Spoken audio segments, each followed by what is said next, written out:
The absolute tension. My dear friends, we really feel as though we're close to the end. We just got the Bad Batch Season 3 Episode 13, Into the Breach. It was certainly a fun episode, with a lot of world building that showed us more of the Empire during this period of time. It was great to have even more Rampart in this episode, and to see things from his point of view. How the Empire fosters an environment of hostility, arrogance, superiority, and very much dog eats dog. And as we go into our penultimate episode next Wednesday, Omega is planning an escape, and the Batch is finally on the way to Tantiss thanks to the help of Echo. But the big question I have, are they going to make it there in time? I have a bad feeling they might be too late, arriving after Omega's already tried to make an escape, and are they going to be captured? Even the soundtrack is becoming ever more foreboding. So the episode begins on Tantiss, and Omega is getting to know the various children who are specimens for Project Necromancer. We see various scientists, familiar ones like Carr and Skolder, as well as a couple of new ones too, and they're monitoring the vault. And Skolder tells Emery it's not a good idea for Omega to be socializing and intermingling with the other specimens. They know Omega is a flight risk, since, as she tells the kids, and as we saw earlier in the season, she's already made a successful escape before.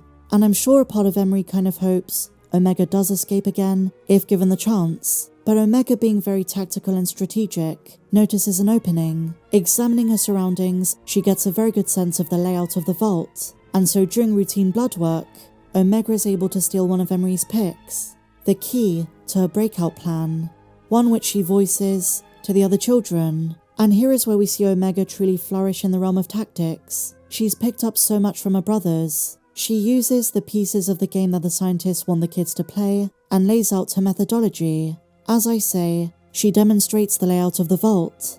Omega figures if they can break open the walls and get to the tubes the medical droids use to transport their blood samples, they might have a chance. Although, she isn't too sure where the hatches lead. It's a very daring kind of plan, and just before Skolder walked into a room, Omega got a sense of what they're contending with. As one of my favourite characters in this show, I'm hoping both she and the youngling survive.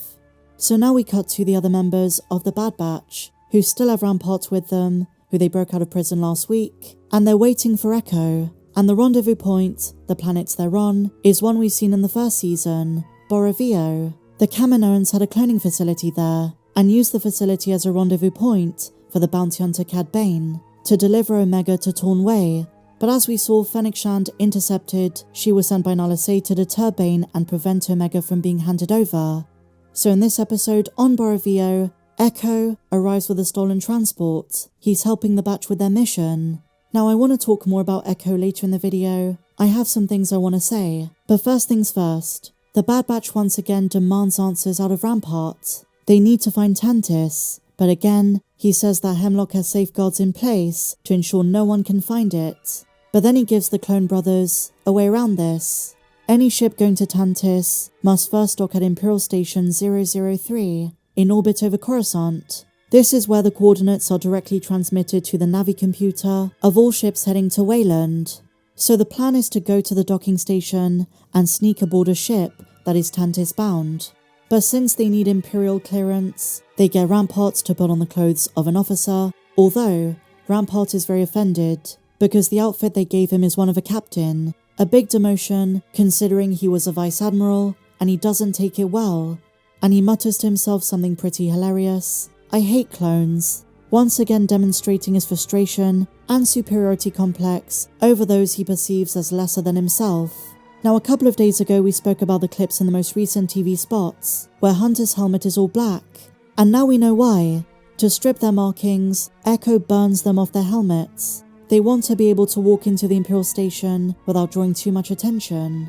Rampart is convinced it's not going to work, and a very funny turn of phrase, he says they'll stand out like overheated Gamorreans. So once they arrive, Rampart feels like he's back in his element, commanding those of lesser rank, taking charge, and marching the corridors like he owns the place. And once they get in, there's a problem. They can't get the coordinates because the vessel heading for Tantiss is tagged for direct uplink after it launches. While they can't extract the coordinates, Hunter gets Echo to get aboard the vessel and disable the proximity sensors. The Batch will follow close behind and attach their ship to the shuttle. This will allow for a smooth journey straight to Wayland. And amazingly, but just about, the plan works. And as I say, we knew from the TV spots going into this episode, they were going to make it to Wayland, and they will in episode 14. But they just about made it by the skin of their teeth. Now this episode was fantastic. One of the most intense endings and seamless transition to the end credits, but we do have some major questions. And as I said earlier, I want to talk about Echo. Why wasn't Rex with him? Now you might say Rex is off doing something different, but Echo going to Bora Vio knew the plan was to try and make it to Tantiss. And Rex, along with many of the clones he's working with like Hauser, were very curious about Tantiss, were trying to find the coordinates to it, and are the most passionate about breaking out those clone prisoners. So it's kind of strange to me Rex wasn't involved, but a prediction I have is that right at the end of episode 15, when the batch is in trouble, when it looks like all hope is lost, Echo contacts Rex, and Rex and his men come to the rescue. Maybe we will see a clone uprising on Wayland. The final episode is a mystery to everyone, so we're not entirely certain what the cavalry has arrived has got in store, but we know in the next episode, episode 14, the Imperials detect the Bad Batch has attached themselves to their ship, and there's going to be a big chase sequence. And even when they land on Tantiss, there's a shootout almost immediately. So the tension in these last 2 episodes is not going to stop. And with this episode, episode 13, I couldn't breathe. I was so taken back by the pace. And I'm really worried about Omega. This episode was all about trust. Crosshair even says it. Clone Force 99 had to trust Rampart. They told him, just before you think of betraying us, think about who helped you escape prison. The batch trusted Echo to encrypt, and then to take down the sensors. And on Tantiss, the younglings have to trust Omega's plan. But is she going to succeed? And with Skolda, one of the coldest doctors, on Omega's back, it might be more difficult than she thinks. In this episode, I also love the callback to The Empire Strikes Back, when Rampart says that was not part of the plan. Crosshair tells him that plans change. It kind of made me think of what Vader says to Lando. I am altering the deal. Pray I don't alter it any further. And also, I'm not gonna lie to you, seeing Rampart with a beard and his Imperial outfit looked really awesome. It suited him. He kind of looked good. Another favourite moment of the episode for me were the astromech droids, when Echo is trying to sneak aboard the ship.